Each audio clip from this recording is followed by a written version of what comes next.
السلام عليكم ورحمة الله وبركاته. أهلا بكم في قناة الزمالك في قلبي مع أسلام أبو مازن. أهلا بكل جمهورنا العزيز، يا رب كلكم تكونوا في أحسن صحة وفي أحسن حال. النهاردة كالمعتاد هنتكلم عن أخبار الزمالك وكل مدار داخل نادي الزمالك. لقاءاتكم الزملكاوية مهمة جدا عشان خاطر الفيديو يوصل لأكبر عدد ممكن من جمهور نادي الزمالك العظيم. فضلا وليس أمرا دوس لايك. نبدأ أخبارنا النهاردة. وحشتوني كالمعتاد، إن شاء الله الدوري يبدأ قريبا ونتواجد كل يوم زي الأول إن شاء الله. طيب، مبدئيا عايزين نتكلم في كذا موضوع مهم جدا النهارده، لكن الاول عايز اقول لك ان قرعه دوري ابطال افريقيا والكونفدراليه ان شاء الله هتكون الخميس القادم. قرعه الكونفدراليه هتكون الساعه 2. قرعه دوري ابطال افريقيا اللي الابطال مشاركين فيه هتبقى الساعه 3 عصرا بمشيئه الله تعالى. نادي الزمالك هيشارك من دور ال 64 اللي هو الدور التمهيدي، ما اعرفش ليه، حاجه غريبه يعني. بس في ثلاث انديه بس معفيين من الموضوع، سواء نهضه بركان، سواء الترجي التونسي، سواء صن داونز.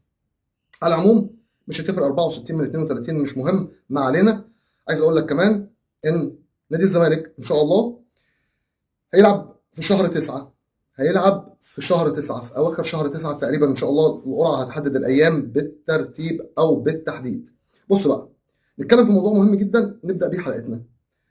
مبدئيا جينا نادي الزمالك باع حسام عبد المجيد بارخص سعر، ارخص سعر ممكن تتخيله، ارخص سعر لا يليق، وفي الاخر بعته بالتقسيط.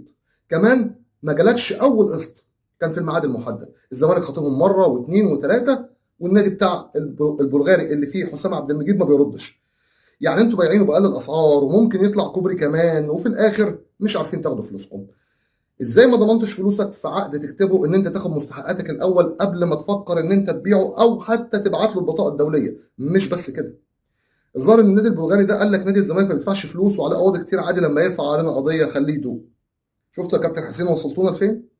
انا مش عارف بتعملوا ايه. على العموم، في بيان او بوست نزله حسام عبد المجيد بيشكر فيه الزملكاويه والجمهور الزملكاوي، وان هو عاش احسن لحظات حياته ومن صغره زملكاوي. انا خايف بعد البيان ده تروح الاهلي، اوعى، ايه اللي بتعمله؟ اوعى. انت تعرف كان اهون ما تنزلش البيان ده لو هتروح، لان ساعتها صدقني صدقني مش هقول مهم ان انت رحت، مش مهم ان انت رحت، ساعتها هقول انت كذبت علينا بقى كده.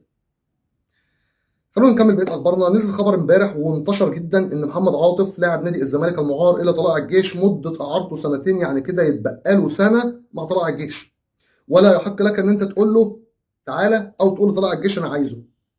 لكن عايز اقول لك بالتفصيل والكلام الصح. الزمالك اعار محمد عاطف لطلائع الجيش سنه، والسنه الثانيه هتبقى بين الاثنين، بين الزمالك وطلائع الجيش بالتراضي بالموافقه. ازاي؟ يعني لو نادي الزمالك عايز محمد عاطف بعد السنه الاولى اللي انتهت دي، يعني يعود دلوقتي يرجع خلاص، طلائع الجيش يقول له ماشي. لكن الزمالك لو مش عايز محمد عاطف يروح دايركت زي ما هو في طلائع الجيش. دي حكايه محمد عاطف. طيب هل محمد عاطف بقى هيرجع؟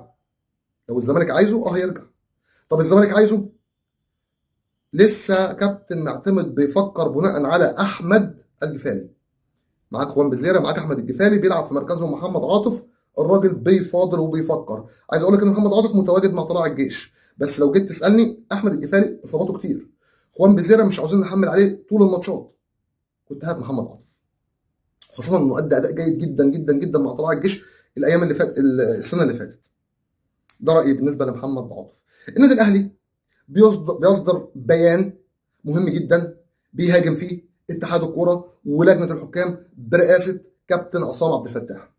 النادي الاهلي بيقول انه مش عايز اللجنه دي، انه الاخطاء التحكيميه شرب منها كتير، شاف منها كتير، الكلام ده كله، وكان بيطالب اتحاد الكوره ان هو يشيل عصام عبد الفتاح. من هو عصام عبد الفتاح؟ زملكاوي ولا اهلاوي؟ سيف زاهر كان مستضيفه، والراجل قالها صراحه ان هو اهلاوي من عائله اهلاويه، يكاد يكون 95% منها اهلاوي، وهو اهلاوي. تمام تمام. قال لك الوحيد اللي عندنا مش اهلاوي هو ابني محمد، هو قال كده. وقال لك ان الناس اللي بتهاجمني دي انا بشجعهم. شفت يا عم الكلام؟ طب ليه النادي الاهلي بيهاجم كل سنه؟ النادي الوحيد في العالم يهاجم لجنه الحكام هو النادي الاهلي، مع انه من اكتر الانديه حصولا على الدوري، كام و40 دوري. يعني انت اكتر، يعني انت لو مظلوم مش هتاخد العدد ده من الدوريات. انا مش عارف انت بتعمل ايه. لكن هنا الاهلي بيضغط من اول الموسم على الحكام، دي اول حاجه. تاني حاجه وده الاهم، انه زعلان من اتحاد الكوره ان المهندس هاني ابو ريده ما دخلهمش دوري ابطال افريقيا. ما كانش حقكم تخشوا ازاي؟ يزود لكم الفرق ازاي؟ اللي انتوا بتعملوه ده. هيقول لك اصل انا اتظلمت في ماتش مش عارف سيراميكا، فاكر ولا مش فاكر اتظلمت ماتش؟ ده احنا ياما بنتظلم. ده احنا الدوري اللي خدناه اتظلمنا فيه في مباريات كتير. انا مش عارف انت بتقول ايه ولا بتعيد ايه ولا بتعمل ايه ولا بيان ايه. هو اي سلام، اي كلام والسلام. سبحان الله، عمري ما شفت حد بيعمل كده. هم النادي الوحيد بيقول لك ان النادي الاهلي خلاص هينسحب من كاس مصر ومن كاس السوبر عشان خاطر كابتن عصام عبد الفتاح مكمل، والمهندس هاني ابو ريده متمسك بقراره ان كابتن عصام عبد الفتاح يفضل متواجد. تمام. هو انت عايز تنسحب من كاس مصر؟ ما انت كده كده بتنسحب. عايز تنسحب بقى من السوبر المصري عشان هتقابل نادي بيراميدز؟ ما تقول كده وخلاص. يعني انت خلاص جايب صفقات جامده وجبت صفقات كبيره وتمام التمام.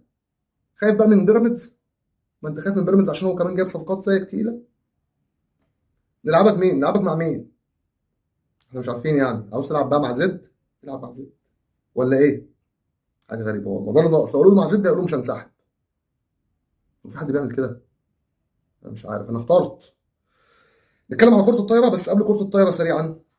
نادي الزمالك صرف 50% من مستحقات لاعبي نادي الزمالك المتاخره المستحقه من الموسم الماضي.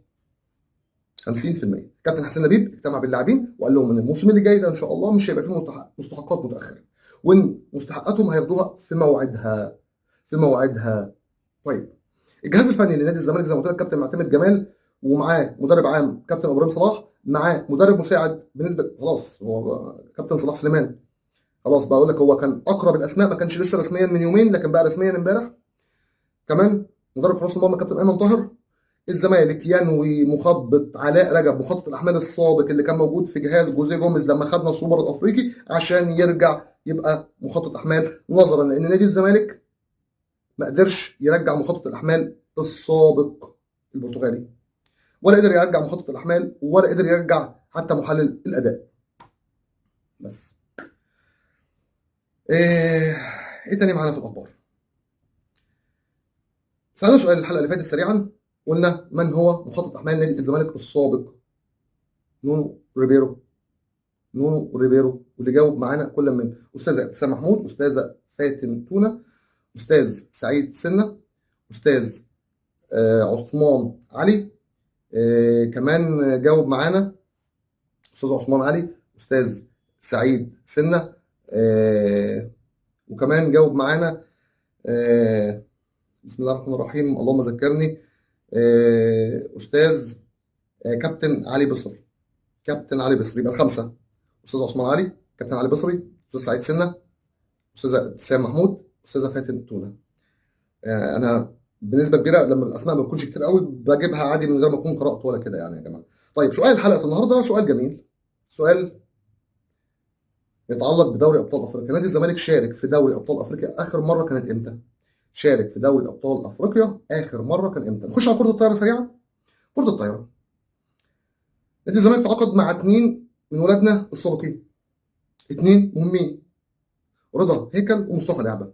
هيكونوا اضافه كبيره جدا لنادي الزمالك ان شاء الله. هيكونوا اضافه كبيره جدا لنادي الزمالك. نتمنى التتويج بالدوري والكاس السنه دي. نتمنى التتويج بالدوري والكاس السنه دي. ندخل على خبر تاني معانا مهم برضه.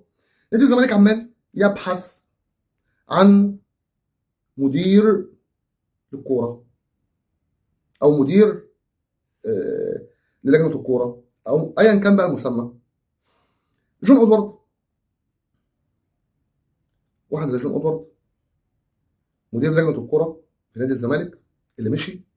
نادي الزمالك عمال يكلم حسام الزناتي، يكلم مش عارف بتاع الجونه، يكلم مين، يكلم بتاع الاتحاد السكندري اللي هو اصلا اهلاوي، ومحسسني ان الدنيا مش هتعمر وهتخرب لو ما عندناش مدير كوره، لو ما عندناش رئيس لجنه كوره، الكلام ده كله ايا كان المسمى. مدير الكوره او رئيس لجنه الكوره، سوري، رئيس لجنه الكوره مش هي المطلعه. ما هجيب جون ادوارد. ايه اللي حصل؟ للاسف كان في حاجات كتير خسرناها وحاجات كتير كسبناها. المشكله كلها ان انت اصلا تبقى موفر الصلاحيات والاجواء، مظبطها عشان خاطر الدنيا تمشي. ولا مدير الكوره ولا رئيس لجنه الكوره ولا الكلام ده كله هو اللي هيبقى مظبط الدنيا. لازم تبقى مديله العوامل اللي يقدر يمشي عليها، مستحقات في مواعيدها، مديله صلاحيات انه يقدر يتكلم على صفقات، يجيب صفقات، يعمل حاجات. لكن انت ما عندكش امكانيات فهو مش هيعرف يشتغل. فمش دي المشكله، اهم حاجه انتوا تظبطوا الدنيا كمجلس زمالك. انتوا اللي تظبطوا، مش انتم بتدوروا على حاجه انتم مش مظبط لها الدنيا. دي مش مهمه خالص خالص. كمان عايز اقول لك خبر غريب بالنسبه لي. فاكرين عمر خضر لاعب نادي الزمالك السابق اللي راح نادي زد، ونادي زد وداه استون فيلا؟ نادي استون فيلا قرر ان هو ما يجددش عارض عمر خضر ولا يشتري، وعمر خضر رجع تاني نادي زد. انا مستغرب من القرار ده بجد والله. عمر خضر ده المفروض كموهبه، هل مستواه نزل؟ هل مش عارف ايه؟ هل ايه؟ مليون علامه استفهام. مباراتنا مع السد القطري خلاص، نادي الزمالك رفض زي ما قلت لك، عشان خاطر ان نادي الزمالك ما كانش هياخد فلوس كويسه، كان هيدوا بس فلوس عشان خاطر الاعلانات، لكن مش هو رايح انه ياخد فلوس لما يلعب ويشارك في المباراه. فالموضوع انتهى خلاص تماما، خلص انتهى. كمان برضه تعالوا ندخل على خبر تاني معانا. نادي الزمالك في معسكر مغلق زي ما كلنا عارفين. بدأ المعسكر بقاله يومين، فتره مسائيه وفتره صباحيه هيشارك. لكن كابتن معتمد جمال قرر ان هو يبقى المعسكر بعد انتهاء المعسكر يبقى فيه مباريات وديه. بعد انتهاء المعسكر اللي هو يبقى يوم 12 تقريبا هينتهي، يبقى فيه مباريات وديه لحد ما الدوري يبدا ان شاء الله. المفروض خوان بزيرة يتواجد النهارده، المفروض شيكو بنزا يتواجد النهارده. المفروض ان مشكله خوان بزيرة اتحلت خلاص، الوكيل بتاعه موضوعها اتحل وخلص. نتمنى ذلك. عقده الدباغ شارك في تدريبات نادي الزمالك، ادم كايت شارك في تدريبات نادي الزمالك، سيف الدين الجزيري اللي هو مكمل مع نادي الزمالك شارك في التدريبات. خبر تاني من عند النادي الاهلي، عمر كمال عبد الواحد اللي نادي الزمالك كان اشتراه وما ايدوش عشان خاطر ازمه القيد، وبعد كده راح فيوتشر، ومن فيوتشر الزمالك كان عاوز يشتريه، فضل الاهلي وراح النادي الاهلي. النادي الاهلي بيستغنى عنه رسميا وقال له انت مش معانا في القائمه الجديده بتاعه الموسم الجديد. لك ان تتخيل، سبحان الله. يا الدنيا، دنيا غريبه والله العظيم، ما بتدومش. في كلام بيقال ان في عروض جايه لمحمود بن تايج، سواء عروض تركيه او عروض خليجيه، لكن ما وصلش عرض رسمي لنادي الزمالك. ما وصلش عرض رسمي، لكن صدقني لو وصل عرض رسمي عندهم استعداد يبيعوا محمود بن تايج. وانا بقول لك في عز ازمه القيد اللي عندك، اوعى تبيع لاعب واحد عندك. ما ينفعش تبيع لاعب، انت عندك ازمه قيد. افهموا الكلام مش بالسهل. اللي على ارض الواقع لما تلاقي نفسك بتلعب في دوري ابطال، بتلعب في السوبر المصري، في كاس مصر، في الدوري، مش هتلاقي لعيبه، تبقى مشكله. ما تبيعش حد بقى، كفايه خلاص. بكده تكون انتهت اخبارنا النهارده. عاش الزمالك حب في قلبنا، هندعم نادي الزمالك، مش هنتخلى ابدا عن نادي الزمالك. على فكره جون ادوارد كان مدير رياضي زي ما كلنا عارفين، مش مدير كوره. مدير كوره كابتن عبد الناصر محمد، ونادي الزمالك بيدور يجيب مين مكانه مدير كوره، ممكن كابتن عبد الواحد السيد، ممكن فلان. لكن المدير الرياضي جون ادوارد. نادي الزمالك بيبحث دلوقتي عن حسام الزناتي، عن مين، عن مش عارف ايه، عن كده، عن اسماء تانية يعني. مدير رياضي مش فارقه كتير، ماسك لجنه الكوره مش فارقه كتير.